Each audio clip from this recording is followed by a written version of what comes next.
ಆನಂದ, ಸತೀಶ್ ಸಿಂಗ್ ಏನ್ಲ ಮಾಡಿದ್ದೀನಿ ನೀನು? ನಾನೇನ್ ಮಾಡಿದ್ದೀನಿ? ಮತ್ ನಾನು ಹೇಳಿದ್ರೆ ಕೇಳಿಕ್ಕಿಲ್ಲ, ನೀನ್ ಹೇಳಿದ್ರೆ ಕೇಳ್ತಾನೆ. ಫ್ರೆಂಡು ಕಲ. ಫ್ರೆಂಡಾ? ಹಾ, ಹಂಗಾರ ನಾನೇನ್ಲ ಸತೀಶ್ನ ಕೇಳ. ಬಿಡೋದು, ನೀನ್ ನಮ್ಮಿಂದ ಏನೋ ಮುಚ್ಚಿಡ್ತಾ ಇದ್ದಕ್ಕಲ್ಲ. ಹಂಗಾರ ನೀನು ಅವ್ನ ಪ್ರಾಣ ಉಳ್ಸೋದ್ ಥರ ಏನೋ ಕೆಲಸ ಮಾಡಿದ್ಯಾ ಅಲ್ವಾ? ಅಂಥದ್ದೇನಿಲ್ಲ ಕಲ. ಸರಿ ಬಿಡು, ನಿನ್ಗೆ ಇಂಟ್ರೆಸ್ಟ್ ಇಲ್ಲ ಅಂದ್ರೆ ನಾವೇನ್ ಫೋರ್ಸ್ ಮಾಡಲ್ಲ. ಚಿಕ್ಕ ಸುಮ್ನಿರೋ. ಸರಿ ಬಿಡಪ್ಪ, ಆಯ್ತು ಬೇಡ ಹೇಳ್ಬೇಡ ಬಿಡ್ಲಾ, ಆಯ್ತು ಬೇಡ ಬಿಡು.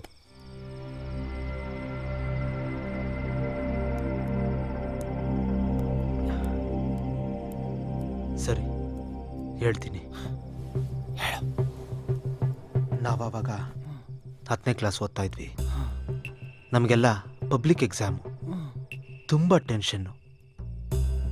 ಸತೀಶನ್ಗೆ ಚಿತ್ರ ಬಿಡ್ಸಕ್ಕೆ ಬರ್ತಾ ಇರಲಿಲ್ಲ. ಅವನೆಲ್ಲ ಪ್ರಾಕ್ಟಿಕಲ್ ರೆಕಾರ್ಡ್ಸ್ನಲ್ಲೂ ನಾನೇ ಚಿತ್ರ ಬಿಡಿಸ್ತಾ ಇದ್ದೆ.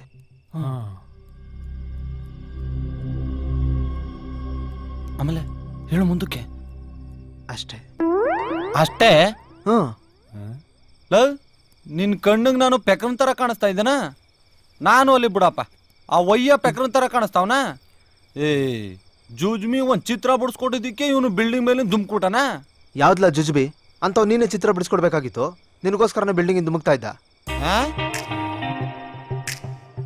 ಬಡನ್ನ ನೀನ್ ತಾನೇ ಹೊಡೆದೆ. ಸೂರಿ, ಯಾಕೋ 2 ದಿನದಿಂದ ನಮ್ಮ ಟೈಮೇ ಸರಿ ಇಲ್ಲ. 2 ದಿನ ಅಲ್ಲ, 3 ದಿನ. ನಾಳೆ ಇದೆ ಮಾರಿ ಹಬ್ಬ. 12 ಆಯ್ತು ಕಲ. ಬೆಳಿಗ್ಗೆ ಬೇಗ ಹೇಳ್ಬೇಕು ಮುಹೂರ್ತಕ್ಕೆ.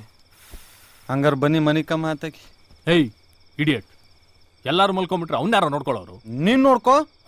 ಇನ್ನೇನ್ ಮತ್ತೆ ನೆನ್ನೆ ನಾನ್ ನೋಡ್ಕೊಂಡಿವ್ನಿ, ರಿಸೆಪ್ಷನ್ ಅಲ್ಲಿ ಆನಂದ ನೋಡ್ಕೊಂಡವ್ನಿ, ನೀನು ಒಬ್ನೇ ಅಂದ್ರೆ ನಾನೊಬ್ನೇ ಏನು ಕೆಲಸ ಮಾಡಿಲ್ಲ ಅಂತನ? ಹಂಗಲ್ಲ, ನಾನು ನೋಡ್ಕೋತೀನಿ, ಮುಚ್ಕೊಂಡ್ ಮಲ್ಕೊಳ್ರಿ.